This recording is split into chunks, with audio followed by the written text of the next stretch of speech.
कि एफएटीएफ का इजलास पेरिस में चल रहा है। हिना रब्बानी कर अपने डेलीगेशन के साथ वहां पे मौजूद हैं। क्या चीजें नजर आ रही है? फाइनेंस मिनिस्टर इसहाक साहब कह रहे हैं कि हम अनाउंस नहीं कर सकते कि क्या रिजल्ट आएगा या वो क्या कहेंगे। हम्म। आपकी क्या एनालिसिस है इस हवाले से? कहते चीजें सारी पूरी हो चुकी है।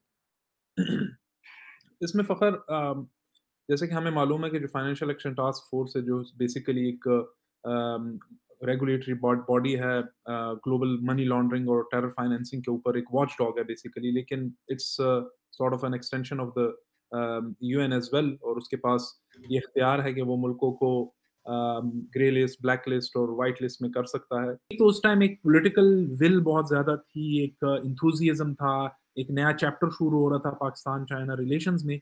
जी। प्लस सीपेक एक फ्लैगशिप प्रोजेक्ट भी है बीआरआई का, तो चाइना भी बहुत ज़्यादा उसको वेटेज और इम्पोर्टेंस दे रहा था। तो और प्लस चूँकि इंफ्रास्ट्रक्चर प्रोजेक्ट्स आपको दिखाई देते हैं ज़मीन के ऊपर, रोड अगर बन बिल्कुल। रही है तो आपको दिखाई देती है, हाईवे बन रही है, पुल बन रहा है, मेट्रो लाइन्स बिछ रही हैं तो आपको दिखाई देती है। विश्व अलग-अलग ब्लॉक्स के चक्कर में या फिर सुपर पावर बनने के चक्कर में कितना ही ज़्यादा क्यों ना हमें बटा हुआ नज़र आ जाए, पर एक पॉइंट पर हम देखते हैं सारे के सारे देश, चाहे वो अमेरिका हो, क्या चाइना, क्या अमेरिका, क्या ताइवान, क्या रशिया, क्या यूक्रेन, सब एक पॉइंट पर इकट्ठे हटते हैं, यूनाइटेड हो जाते हैं। वो पॉइंट क्या है? पाकिस्तान की बर्बादी। पाकिस्तान को हमें तबाह करना है, पाकिस्तान से हमें पैसा वसूलना है, पाकिस्तान से हमें अपना बदला लेना है, पाकिस्तान ने धोखेबाजी करी उसका हमें हिसाब लेना है। ये सब कुछ वो पॉइंट है जिसपे अमेरिका हो, चाइना हो, दुनिया का कोई भी एक देश हो, चाहे अफगानिस्तान ही क्यों ना हो, ईरान ही क्यों ना हो, इनके जो पड़ोसी इस्लामिक कंट्रीज हैं, सब एक साथ एक टक एग्री करते हैं कि हाँ, इसकी तो तबाही होनी चाहिए और इसको जो है वो थपेड़े पड़ने चाहिए। इतने कॉम्प्लेक्स ब्यूरोक्रेसी है, प्लस ब्यूरोक्रेसी भी आपको पता है कि वो भी काम इस तरह करती है कि for example they don't sign up on projects जहाँ पे जी। उन्हें पता है कि यार इसमें मैं कल को मेरे लिए प्रॉब्लम बन सकती है। तो ओके। आप एक ब्यूरोक्रेट को इसके ऊपर वो नहीं कर सकते फोर्स के वो एक फाइल के ऊपर साइन करें। आप ज़्यादा से ज़्यादा उसको ये कर सकते हैं, आप उसको ओएसडी कर दें या पोस्ट आउट कर दें, एक और बिल्कुल। बंदा जी। जगह बंदा बिठा दें। लेकिन बिल्कुल। और this is the charity that is documented. इसके अलावा अनडॉक्यूमेंटेड कितनी होती है, क्योंकि यहाँ पे तो हमारा एक हम्म। फ़लसफ़ा है कि एक हाथ से दो तो दूसरे हाथ को पता ना लगे, खतरनाक। वो कितनी ज़्यादा होगी। तो ये जी। We are a very generous nation. Hmm. लेकिन अनफॉर्च्यूनेटली कुछ ब्लैक शीप्स हमारी सोसाइटी में हैं जो इसको एक्सप्लॉइट करती हैं, चैरिटी के नाम पे पैसा इकट्ठा करके हमारे ही मुल्क में डिस्टेबलाइज़ेशन और इंस्टेबिलिटी के लिए वो काम करती है। तो इन के च जिसे हम टेरर फाइनेंसिंग कहते हैं, जो पाकिस्तान में आपको पता है चैरिटी कलेक्शन है, तो वो बहुत बड़ी चैरिटी कलेक्शन होती है। तो उसमें जी। आइडेंटिफाई एफएटीएफ की वजह से की तरफ से किया गया था कि इसमें बहुत ज़्यादा लूप होल्स हैं और यहाँ से चैरिटी के नाम पे जो टेरर ग्रुप्स है वो अपनी फाइनेंसिंग करते हैं। तो जी। फिर उसमें हमने काम किया कुछ पॉलिसी लेवल पे, उसमें हमने चैरिटी कमीशंस बनाई प्रोविंशियल लेवल पर भी और नेशनल लेवल पर भी। अभी भी 1-2 प्रोविंसेस में उसमें उन वो लॉज़ अभी एनैक्ट होना बाकी हैं। बिल्कुल। तो वो खतरनाक है। फिर मैं आप जिस तरह आपसे मैंने ज़िक्र किया जो चैरिटी कमीशंस हमने बनाए under this FATF action points, उससे बहुत ज़्यादा वो हुआ, बहुत ज़्यादा चैरिटीज़ मिसयूज़ होती थी। हमने एक सर्वे किया ये 2014 का सर्वे है, मैं आपके नाज़रीन के साथ शेयर करना चाहूँ कि जी प्लीज। पाकिस्तान में एनुअल 540 बिलियन रुपीस की चैरिटी कलेक्ट होती है। और वो जो उसका एक एग्रेसिव आउटरीच था अपनी इकोनॉमी को आउटसोर्स करने का अपने वर्कफोर्स को, वो भी हम्म। हमने देखा कि कम हुआ। उसकी वजह ये थी कि लॉकडाउन्स थे चाइना में, तो अभी भी बहुत ज़्यादा हार्श किस्म के लॉकडाउन्स हैं हाँ। और उनका फ्रीडम ऑफ ट्रैवलिंग जो वर्कर्स हैं, इंजीनियर्स हैं, एक्सपर्ट्स हैं, वो कम हो गई।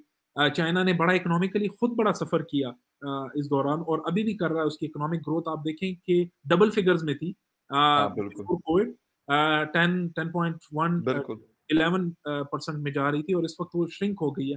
अच्छा चाइनीज़ को मैं जितनी हद तक जानता हूँ ग्रोथ आप देखें कि डबल फिगर्स में थी हाँ। बिल्कुल। बिफोर कोविड 10.1 बिल्कुल। 11 परसेंट में जा रही थी और इस वक़्त वो श्रिंक हो गई है। अच्छा चाइनीज़ को मैं जितनी हद तक जानता हूँ Chinese they want settlements behind closed doors. वो पब्लिकली क्योंकि अपनी सोसाइटी में भी वो पब्लिकली कुछ नहीं करते।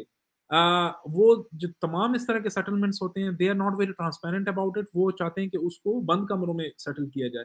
एक उस पे थोड़ा-सा मिसट्रस्ट पैदा हुआ। दूसरा ये कि फिर हमने देखा 2020 में जब कोविड-19 आया, तो चाइना हम्म। खुद उसने अपनी इकोनॉमी को बहुत ज़्यादा श्रिंक कर दिया, क्लोज़ कर दिया। बिल्कुल, और बिल्कुल एग्री करता हूँ इससे। देखिए ये काम हमने वैसे भी आगे जाके हमने फ्यूचर में करना था। ये हमारी अपनी बेहतरी के लिए भी ज़रूरी था।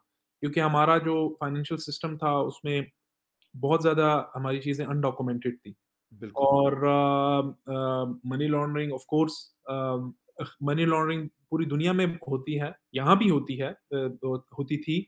लेकिन अब अगर ये रेगुलेशंस आ गई हैं, ये इन प्लेस हो गई है, तो इससे लाज़िमी बात है हमारी इकोनॉमी को सपोर्ट मिलेगा, क्योंकि money laundering it's like a disease to any economy है। या पॉलिटिकल हमारी जो गवर्नमेंट है, उन सब ने इसको एक और इसमें हम तमाम जितनी भी सक्सेसिव गवर्नमेंट्स रही हैं, जी, अगर वो मुस्लिम लीग नून की गवर्नमेंट रही है और पीटीआई, सब ने कोशिश की है कि इसको एक प्रायोरिटी बेसिस पे इसको पाकिस्तान को एग्ज़िट कराया जाए, क्योंकि इससे जी, हमारी इकोनॉमी बहुत ज़्यादा सफ़र हो रही थी। जो सेकंड फेज़ है, ये बहुत टेक्निकल फेज़ है और ये सबसे मुश्किल मरहला इसका यही है कि आपने इंडस्ट्रीज़ यहाँ पे लगानी है, और चाइनीज़ जो इन्वेस्टर्स हैं, उनको यहाँ पे आपने ऐसी कंड्यूसिव एनवायरनमेंट देनी है, तो वो यहाँ पे आए, तो वो यहाँ पे अपनी इंडस्ट्रीज़ लगाएँ और इसके साथ-साथ आपने अपनी लोकल इंडस्ट्री को भी प्रमोट करना है। सिर्फ बिल्कुल, चाइनीज़ इंडस्ट्री को नहीं, बल्कि यहाँ तक अब यानी एक अंडरस्टैंडिंग थी बिटवीन चाइना एंड पाकिस्तान कि आप वेस्टर्न कंट्रीज़ को भी इन्वॉल्व करें, जर्मन इंडस्ट्री को लेकर आएँ, फ्रेंच इंडस्ट्री को लेकर आएँ। लेकिन उन्होंने शर्त ये किए रखी थी कि एक उनकी टेक्निकल टीम भी आएगी पाकिस्तान जी, और वो भी जायज़ा लेगी, फिज़िकली वो देखेगी जो बिल्कुल, हमारी लॉज़ हैं, जो हमारे फाइनेंशियल सिस्टम्स हैं, उनके एक सर्वे करेंगी।